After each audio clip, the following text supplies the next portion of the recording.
स्वागत है आपका। आप देख रहे हैं इंडिया टीवी, आपके साथ मैं हूं प्राची पाराशर। वक्त हो गया है प्रहार का। प्रहार की शुरुआत नीट पेपर लीक को लेकर मचे घमासान के साथ करेंगे।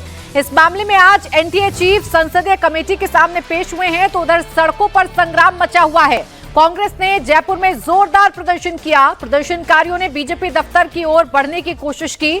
पुलिस ने बैरिकेड लगाकर उन्हें रोकने का प्रयास भी किया, लेकिन जब कांग्रेस कार्यकर्ता पुलिस बैरिकेडिंग पर चढ़ गए तो पुलिस ने वाटर कैनन का इस्तेमाल किया है।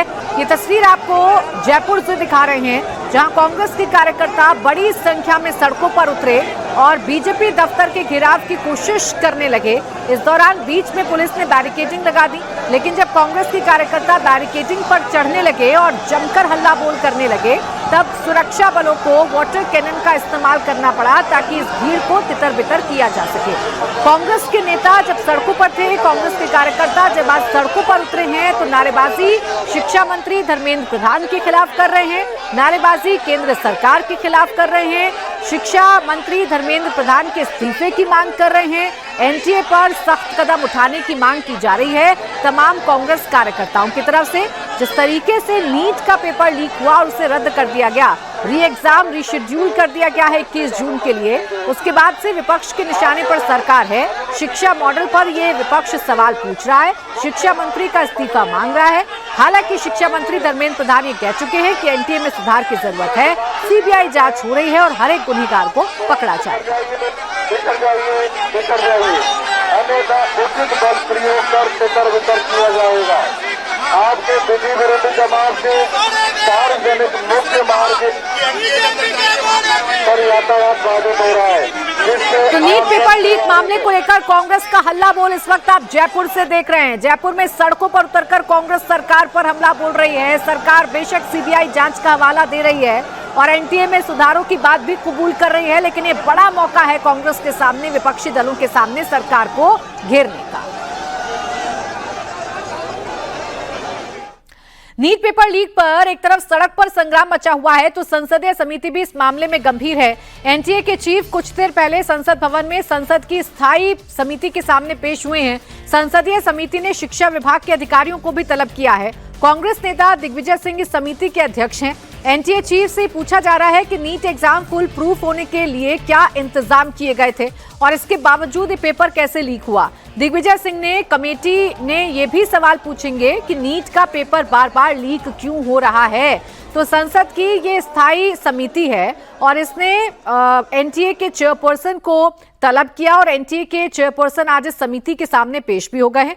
इस समिति के अध्यक्ष हैं दिग्विजय सिंह, यानी कांग्रेस के नेता, और दिग्विजय सिंह आज ये सवाल एनटीए के चेयरपर्सन के सामने रख रहे हैं कि बार बार नीट का पेपर लीक क्यों हो रहा है और जो 3 मई को एग्जाम करवाया गया था, क्या उसके लिए प्रॉपर तैयारियां एनटीए की तरफ से नहीं की गई थी। एनटीए की क्या क्या भूमिका इसमें है, एनटीए अपने स्तर पर क्या करती है, एनटीए सख्त बात करने के बावजूद या सख्त कानून होने के बावजूद या सख्त रूल्स होने के बावजूद भी आखिरकार नीट के पेपर को लीक होने से रोक क्यों नहीं पा रही है। तो एक तरफ संसदीय स्थायी समिति आज पूछताछ कर रही है, तो दूसरी तरफ सड़क पर संग्राम।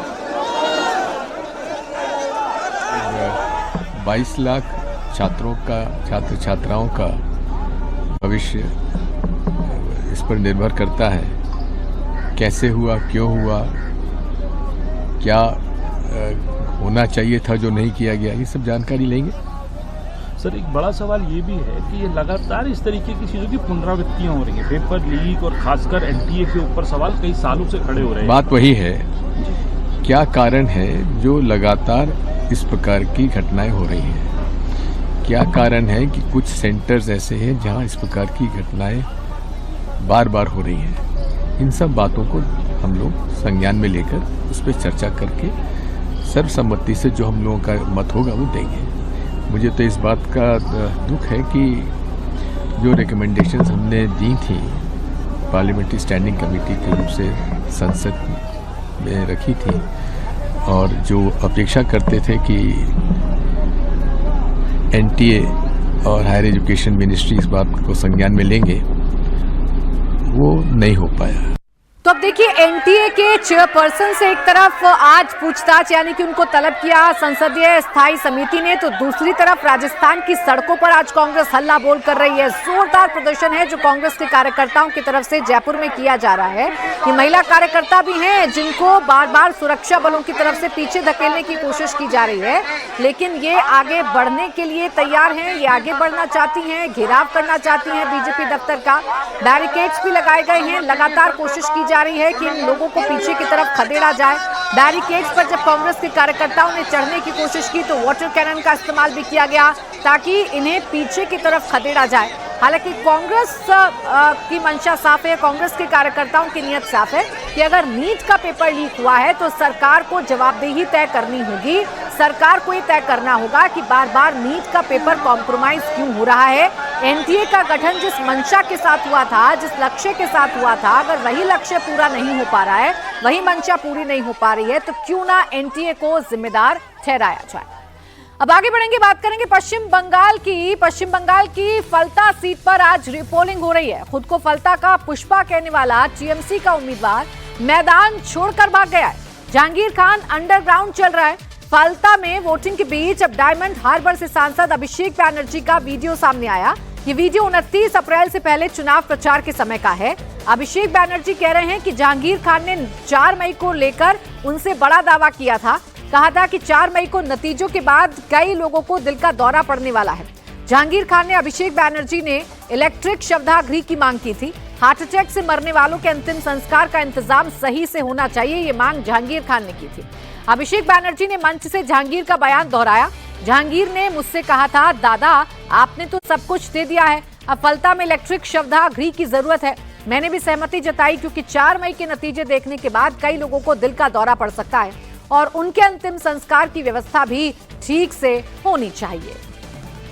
যারা আমাদের ব্যঙ্গ বিদ্রুপ করেছে না, এই ডায়মন্ড হারবারে বিজেপির প্রার্থী আর এখানকার বিজেপির প্রার্থী ঘাড় ধরে নিয়ে গিয়ে ডায়মন্ড হারবারে মাছের বাজারে বসিয়ে মাছ কাটাবো, মাছ বিক্রি করাবো। এখানে জাহাঙ্গীর আমাকে আস্তে আস্তে বলেছে, দাদা সব দিয়েছো, একটা বৈদ্যুতিক চুল্লি করে দিতে হবে। আমি ভাবলাম 4 তারিখ ফল বেরোনোর পর কিছু লোক তো হার্ট অ্যাটাক করবে, তাদের সৎকারটাও ভালো করে করা আমাদের উচিত। করে দেবো, আমি কথা দিয়ে যাচ্ছি, লড়াই করে যত দ্রুত সম্ভব বৈদ্যুতিক চুল্লি হবে এখানে। যারা আমাদের ব্যঙ্গ বিদ্রুপ করেছে না, এই ডায়মন্ড হারবারে বিজেপির প্রার্থী আর এখানকার বিজেপির প্রার্থী ঘাড় ধরে নিয়ে গিয়ে ডায়মন্ড হারবারে মাছের বাজারে বসিয়ে মাছ কাটাবো, মাছ বিক্রি করাবো। এখানে জাহাঙ্গীর আমাকে আস্তে আস্তে বলেছে, দাদা সব দিয়েছো, একটা বৈদ্যুতিক চুল্লি করে দিতে হবে। আমি ভাবলাম 4 তারিখ ফল বেরোনোর পর কিছু লোক তো হার্ট অ্যাটাক করবে, তাদের সৎকারটাও ভালো করে করা আমাদের উচিত। করে দেবো, আমি কথা দিয়ে যাচ্ছি, লড়াই করে যত দ্রুত সম্ভব বৈদ্যুতিক চুল্লি হবে এখানে। जिस डायमंड हार्बर मॉडल के कसीदे पढ़े जाते हैं, जिस डायमंड हार्बर मॉडल को लेकर अभिषेक बैनर्जी इतना कॉन्फिडेंट नजर आते हैं, जिस जहांगीर खान पर इतना भरोसा जताकर बैठे थे अभिषेक बैनर्जी, वो इस पूरे चुनाव में कहीं नजर नहीं आए और खुद जहांगीर खान भी नजर नहीं आए। फलता से मेरे सहयोगी ओंकार इस वक्त हमारे साथ जुड़ गए हैं। ओंकार, जो चुनाव से पहले 4 मई के नतीजे को प्रिडिक्ट करके दूसरों के लिए इलेक्ट्रिक शवदाह की मांग कर रहा था जहांगीर खान, वो आज कहां गायब है? कौन से बिल में छिपकर बैठा है? वोटिंग के दिन भी नजर क्यों नहीं आ रहा है? जहांगीर खान जो अपने आप को पुष्पा कहते थे, वो आज ना तो ही घर पे है ना उनके बूथ पर अपने वोट डालने आया है। हम लोग इस वक्त जहांगीर खान के बूथ पे ही रुके हुए हैं और ये जो बूथ है 190 नंबर बूथ, इसी जगह पर जहांगीर खान हर साल वोट डालते हैं, लेकिन आज जहांगीर खान यहाँ पर वोट डालने नहीं पहुँचा है और इनका जो वोटर लिस्ट में जो नाम है वो 264 नंबर पे है, वहाँ पर अभी तक टिक मार्क नहीं किया है। प्राची थोड़ा दिखाने की कोशिश करूँगा, यहाँ पर वोटर अधिकारी भी है। दादा वो 264 नंबर थोड़ा दिखाते तो 264 नंबर, यहाँ पर 264 नंबर, ये है जहांगीर खान का जो वोटर लिस्ट में नाम है, उसी का ये लिस्ट है और ये देखिए इस पे फोटो भी लगा हुआ है, उनका वोटर जो नंबर है वो भी डाला हुआ है, और 264 नंबर पे यहाँ पर कोई टिक मार्क नहीं, यानी कि वो अभी तक वोट डालने आया ही नहीं है। तो ये अब वो तो हो गया बूथ की बात। इसके बाद इसके बगल में उनका घर है, वो घर पे भी नहीं है, उनके घर पे भी ताला लगा हुआ है। उनका जो पार्टी का दफ्तर है उस दफ्तर में भी हम लोग पहुंचे थे, दफ्तर में भी वो आज नहीं पहुंचा है, वो भी खाली है। दीदी वोट डाल दिए, कैसा रहा? আচ্ছা হওয়া पहले क्या डर का माहौल था यहाँ पर? না আগে ভয় কারণ ছিল না, তবে হচ্ছে নিজস্ব এতে দিতে পারতাম না, এখন দেখতে পাচ্ছি ভালোভাবে দিতে পারলাম, নিজের মতো করে দিতে পারতেন। এখন ঠিকঠাক দিলাম, এখন ঠিকঠাক দিলাম। আচ্ছা, এর আগে কি সমস্যা হয়েছিল আগের দিন? সমস্যা না, দিয়েছিলাম, তবে আজ যেন একটু সাহস করে ঠিকঠাক দিলাম। साहस করে দিলেন। तो बिना डरे आज महिलाएं वोट दे रहे हैं। दीदी क्या नाम है? মানসী মল্লিক। আগে আগে আগে কি হতো, এখন কি?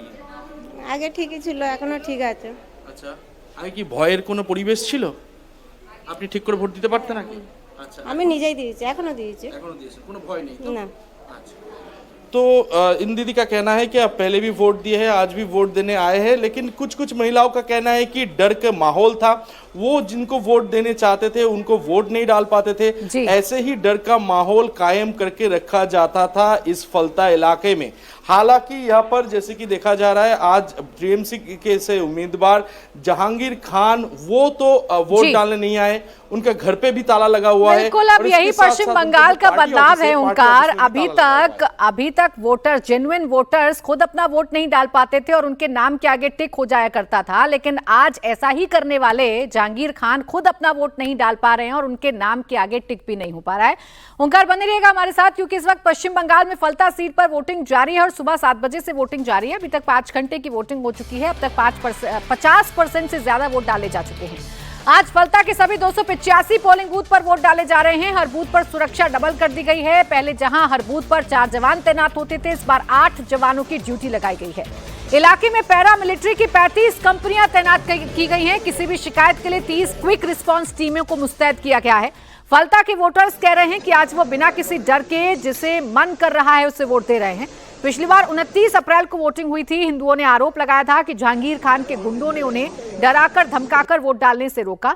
कुछ बूथ पर ईवीएम में बीजेपी के बटन पर टेप चिपका दिया गया था। कई और बूथों पर ईवीएम में गड़बड़ी की गई थी। इसके बाद चुनाव आयोग ने रिपोलिंग का आदेश दिया और आज रिपोलिंग हो रही है। रिजल्ट 24 मई को आएगा। फलता विधानसभा क्षेत्र में रीपोलिंग चल रहा है और रीपोलिंग इस वक्त हम लोग उसी बूथ पर है, 190 नंबर बूथ, जहां पर तृणमूल कांग्रेस के उम्मीदवार जहांगीर खां ये विधानसभा क्षेत्र से उम्मीदवार बने हैं। यही उनका बूथ है, इसी बूथ पे वो वोट डालते हैं। ये थोड़ा नाम का लिस्ट थोड़ा देखेंगे। सबसे पहले उनका नाम का जो लिस्ट है ये है जहांगीर खां, 264 नंबर उनका नाम का लिस्ट, लेकिन अभी तक इसमें वो वोट डाल। अब एक तरफ फलता में रिपोलिंग हो रही है और साफ तौर पर बदलाव देखने को मिल रहा है। जहांगीर खान जो दूसरों के हार्ट अटैक की कामना कर रहा था, खुद गायब है, खुद किसी बिल में छिपा हुआ है। तो दूसरी तरफ बंगाल में बीजेपी की सरकार आते ही ताबड़तोड़ फैसले भी लिए जा रहे हैं। शुवेंदु अधिकारी ने सड़क पर नमाज पढ़ने और बकरीद पर गाय की कुर्बानी रोक दी है, जिसे लेकर बंगाल के कट्टरपंथी बौखलाए हुए हैं। अब बाबरी मस्जिद वाले हुमायूं कबीर ने गाय की कुर्बानी को लेकर शुवेंदु अधिकारी को खुला चैलेंज दे दिया है। हुमायूं कबीर ने शुवेंदु अधिकारी को खुला चैलेंज देते हुए कहा कि बकरीद पर गायों की कुर्बानी जरूर होगी, चाहे कोई कुछ भी कर ले। हुमायूं ने यह भी कहा कि अगर बकरीद पर नमाज पढ़ने के लिए मैदान का इंतजाम नहीं किया गया तो नमाज भी सड़क पर पढ़ी जाएगी। हुमायूं कबीर ने शुवेंदु अधिकारी को धमकी देते हुए कहा कि वो आग से मत खेलें, मुसलमान बकरीद की कुर्बानी को लेकर कोई समझौता नहीं करेगा। देखिए, आइन को सम्मान करना चाहिए, लेकिन कुर्बानी होगा, गाय का भी होगा, बकरी भी होगा, ऊँट भी होगा। वो सारे जो पशु है कुर्बानी के लिए जो जायज है, जो कुरान में जो लिखा हुआ है वो होगा। बीजेपी सरकार को नई चेतावनी दे रहा है, शुवेंदु अधिकारी को नहीं डायरेक्ट बोल रहा है, ये आग लिए खेलने नहीं चाहिए। ये आग के लिए खेलेगी तो वो कुर्बानी कोई बंद करेगी तो उनका ही खराब होगी। उनका कोई, ये मुसलमान समाज वो कुर्बानी लेके किसी को साथ कोई कॉम्प्रोमाइज नहीं करेगा। देखिए, वो तो ईद का नमाज रेड रोड में होते हैं, कुर्बानी का नमाज रेड रोड में होता है। तो क्या होने वाला है, अगले दिन नहीं होगी तो सबको लिए ये आंदोलन होगी। कोई मैदान देना चाहिए बड़ा जो इसका नमाज पढ़ने के लिए, तो मैदान का अरेंजमेंट नहीं करेगी तो रोड पर इतना दिन से हो रहा है, ये भी होना चाहिए। तो हुमायूं कबीर चैलेंज तो दे रहे हैं शुवेंदु अधिकारी को, लेकिन कहीं ये चैलेंज हुमायूं कबीर को भारी ना पड़ जाए। इस वक्त शुवेंदु अधिकारी ताबड़तोड़ एक्टिव मोड में है, सुपर एक्टिव मोड में है। दरअसल ममता राज में पश्चिम बंगाल में बकरीद पर धड़ल्ले से गाय की कुर्बानी होती थी, लोग सड़क पर खुलेआम पशु वध करते थे। लेकिन शुवेंदु ने सीएम बनते ही गाय समेत बीमार और कम उम्र के जानवरों की कुर्बानी पर रोक लगा दी है। शुवेंदु के इस कदम का कुछ मुस्लिम तंजीमों ने स्वागत भी किया है। फुरफुरा शरीफ के तोहा सिद्दीकी ने मुसलमानों से अपील की है कि वो इस बकरीद गाय की कुर्बानी ना दें, लेकिन कट्टरपंथी नेता हुमायूं कबीर को फुरफुरा शरीफ की तरफ से जारी ये अपील पसंद नहीं आ रही। हुमायूं कबीर बकरीद पर गाय कुर्बानी पर अड़े हुए हैं। तो 14 साल से पहले से गाय का कुर्बानी हो रहा है। इतना सारे 37% मुसलमान गाय का गोश्त खाते हैं। बंद करना चाहिए तो पहले लेटर हाउस को बंद कैंसिल करना चाहिए। वो जो लाइसेंस दे के रखा गाय काटने के लिए, इंडिया गवर्नमेंट गाय भैंस का गोश्त इंपोर्ट कर रहा है। तो क्या सिद्दीकी क्या बोल रहा है, उनका कोई जवाब देने का मुझे जरूरत नहीं है। तो उनको बात सुन के कोई बंद करेगी? हजार करोड़ रेवेन्यू है बीजेपी सरकार, गाय का भैंस का जो गोश्त है उन गोश्त को सप्लाई देके हजार करोड़ रुपया टैक्स ले रहा है, कमा रहा है। तो उनको बात सुन के मैं को बात सुन के ये कैंसिल करेगी? थोड़ी करेगी।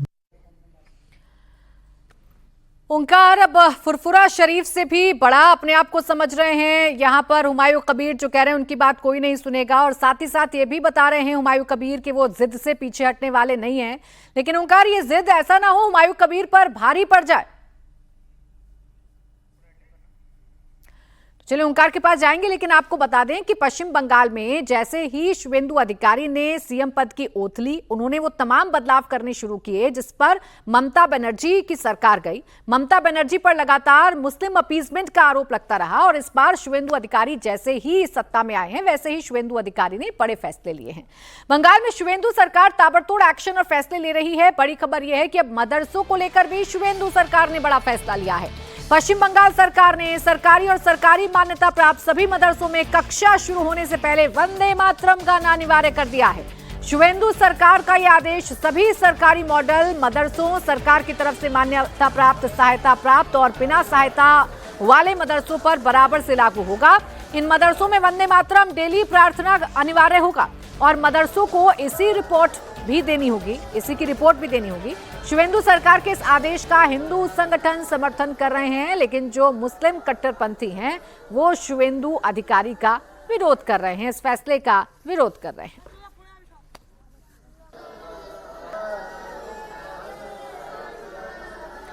तो शुवेंदु सरकार ने कैसे योगी मॉडल जैसे फैसले लिए हैं। देखिए, पहला फैसला तो ये कि लाउड स्पीकर की जो आवाज है वो ज्यादा नहीं होगी, सड़कों पर नमाज अदा नहीं की जाएगी, और अब मदरसों में वंदे मातरम जरूर गाया जाएगा, ये भी तय कर दिया गया है। CAA लागू कर दिया गया है। बांग्लादेशी घुसपैठ के लिए कदम उठाए गए हैं। शुवेंदु सरकार की तरफ से फेंसिंग के लिए जमीन BSF को दी गई है। बंगाल के बाद अब आइए बात करते हैं मुंबई की। मुंबई में आज तीसरे दिन भी बुलडोजर एक्शन जारी है। बांद्रा इलाके में रेलवे की जमीन को खाली करवाया जा रहा है। कल अतिक्रमण हटाने के दौरान उपद्रवियों ने पुलिस और प्रशासन की टीम पर पथराव कर दिया था, जिससे 3 पुलिस कर्मियों को चोट लगी थी। अब पुलिस पथराव करने वाले उपद्रवियों के खिलाफ एक्शन में है। पुलिस ने अब तक 10 पथरावों को हिरासत में ले लिया है। गरीब नगर इलाके में रेलवे की जमीन पर अवैध मस्जिद हटाने की पूरी कार्रवाई बॉम्बे हाई कोर्ट के आदेश पर शुरू की गई थी। प्रशासन ने अतिक्रमण हटाने की कार्रवाई को लेकर वहां के लोगों को पहले नोटिस भी दिया था। शुरू में तो कार्रवाई शांतिपूर्ण तरीके से चल रही थी। कुछ लोगों की भीड़ जुटी तो पुलिस ने उनसे बातचीत कर मामले को सुलझा लिया था, लेकिन थोड़ी देर बाद दर्जनों की भीड़ आई और पुलिस को निशाना बनाकर पत्थरबाजी करने लगे, जिसके बाद पुलिस ने पत्थरबाजों पर एक्शन शुरू किया। ऐसा एक्शन पुलिस ने किया कि पुलिस पतली पतली संकरी संकरी गलियों से उपद्रवियों को खींच कर ला रही थी और जेल के सलाखों के पीछे डाल रही थी। मेरे सहयोगी साकेत इस वक्त हमारे साथ जुड़ गए। साकेत, तस्वीरों के साथ दिखाइएगा कल का माहौल और आज का माहौल कितना अलग है, कि आज सब कुछ शांतिपूर्ण तरीके से हो रहा है? बिल्कुल प्राची, सीधा विजुअल्स में ही लेकर चलेंगे। यहाँ देखिए लगभग 1 दर्जन से ज़्यादा जेसीबी की मशीनें, जो कि कल की संख्या के मुकाबले आज काफ़ी ज़्यादा हैं, और रेलवे प्रशासन भी ये सुनिश्चित कर रहा है कि यहाँ से जितना जल्दी हो सके मलबा हटा दिया जाए और जो सेकेंड फेज की तोड़क कार्रवाई है उसके बाद उसे शुरू किया जाए। अब तक 85% काम रेलवे ने पूरा कर लिया है। वहीं अगर कल के घटना की बात की जाए तो मुंबई पुलिस ने जिस तरीके से आइडेंटिफिकेशन मुहिम चलाई और जिन आरोपियों को बीती रात ट्रेस किया, उसके बाद अगर आप इस पूरे इलाके को देखें तो कल जिस तरीके की भीड़ यहां नजर आ रही थी, आज ये पूरा इलाका आपको सुनसान नजर आएगा, क्योंकि पुलिस की कार्रवाई का डर भी है, उनके शिकंजे का भी डर है। और वहीं जो लोग यहां पर उत्पात मचाने के लिए चाहे बाहर से आए रहे हों या फिर यहां के अंदरूनी हिस्से के लोग हों, वो सभी अब अंडरग्राउंड हो गए हैं। पुलिस उन सभी को आइडेंटिफाई कर चुकी है, जिनके फोटोग्राफ सोशल मीडिया की टीम जो है वो एक तरफ तो पुलिस कर ही रही है, वहीं बहुत सारे वीडियोज जो मीडिया के माध्यम से पुलिस तक पहुंचे, जैसे कि हमारी टीम ने भी जब यहां से कुछ वीडियोस प्रदर्शित किए, उस पर भी हमारी पुलिस से बात हो रही थी। उन्होंने इंडिया टीवी के फुटेज के माध्यम से भी बहुत से लोगों को आइडेंटिफाई किया और उन्हें गिरफ्तार किया। तो ऐसे में पुलिस की टीम लगातार ये सुनिश्चित कर रही है कि यहाँ पर जितने भी इस तरीके के आरोपी हैं जो यहाँ पर उत्पात मचा सकते हैं, यहाँ पर प्रॉब्लम क्रिएट कर सकते हैं, उन्हें आइडेंटिफाई किया जाए। वहीं जो लोकल लीडर्स होते हैं, जो भावी लीडर्स होते हैं, जो खुद को अपनी मसीहा के रूप में अपने आप को आगे बढ़ाना चाहते हैं और जिस तरीके से दिखाना चाहते हैं सोशल मीडिया पर वीडियोस बनाकर कि हम लोगों की मदद करने के लिए आए हैं, ये कोई मदद करने नहीं आते हैं, ये यहाँ आते हैं केवल एक तरीके से लोगों को भड़काने के लिए। यहाँ आने के भड़काकर उसका सोशल मीडिया पर अलग अलग गानों के तहत वो रील डालते हैं। यानी कि एक तरफ इतना गंभीर विषय है, अतिक्रमण का विषय है, लगभग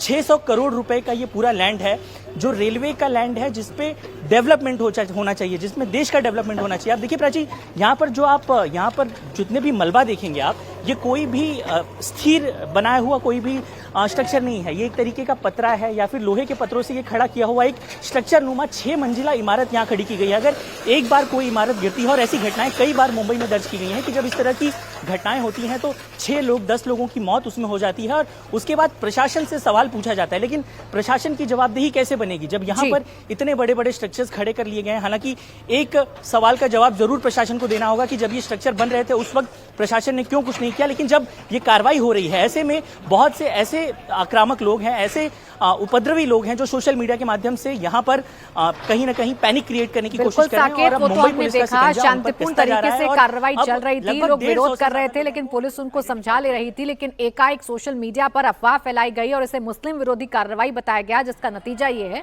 कि कल माहौल बिगड़ा और पुलिस पर पथराव किया गया। शुक्रिया आपका साकेत तमाम जानकारी के लिए। एक तरफ बांद्रा में कार्रवाई चल रही है तो दूसरी तरफ सरकारी जमीन पर कब्जा हटाने के लिए उत्तर प्रदेश में भी बुलडोजर जमकर गरज रहा है। शहर शहर पीले पंजे से अतिक्रमण को हटाकर जमीन को खाली करवाया जा रहा है। चंदौली इलाके में 280 से ज्यादा इलीगल कंस्ट्रक्शन पर बुलडोजर चलाया गया। शहर के दीनदयाल उपाध्याय नगर में ये बुलडोजर ड्राइव सड़क चौड़ीकरण के लिए चलाई गई। पिछले 15 दिन से सड़क चौड़ीकरण के लिए पीडब्ल्यूडी का अतिक्रमण हटाओ अभियान जारी है। इस दौरान 2 दर्जन से अधिक 3 मंजिला मकानों को बुलडोजर से ध्वस्त कर दिया गया है। मकानों के साथ ही दुकानों को भी पीले पंजे की मदद से समतल कर दिया गया है। सड़क से 48 फीट के अंदर आने वाले जितने भी अवैध निर्माण थे उसे खाली करा दिया गया है। दरअसल ट्रैफिक जाम को खत्म करने के लिए सड़क का चौड़ा करना जरूरी था। इसी कड़ी में प्रशासन ने 30 अप्रैल से अतिक्रमण हटाओ अभियान की शुरुआत की। इस दौरान कोई गड़बड़ी ना हो, इसके लिए बड़ी संख्या में सुरक्षा बलों की तैनाती की गई। प्रशासन का कहना है कि जब तक पूरा इलाका अतिक्रमण से मुक्त नहीं हो जाता, बुलडोजर अभियान जारी रहेगा। ये सड़क चौड़ीकरण के दृष्टिगत एक्शन पीडब्ल्यूडी के द्वारा चिन्हांकन करके ये अभियान चलाया जा रहा है। व्यापारियों को सहमत करके ये अतिक्रमण तोड़ने की कार्रवाई की जा रही है। मौके पर शांति व्यवस्था के लिए मैं सीओ साहब और मुगलसराय के एसएचओ साहब लगातार लगे रहते हैं। ट्रैफिक डाइवर्जन किया गया है और इस बात का पूर्णतः ध्यान रखा जा रहा है कि कोई जान माल की हानि ना हो। 2-3 दिन और जो बृहद रूप से चलने की उम्मीद है। जैसे एक्शन साहब का वो होगा कि कार्य हमारा हो चुका है, उसके बाद हम लोग उसको बंद कर देंगे।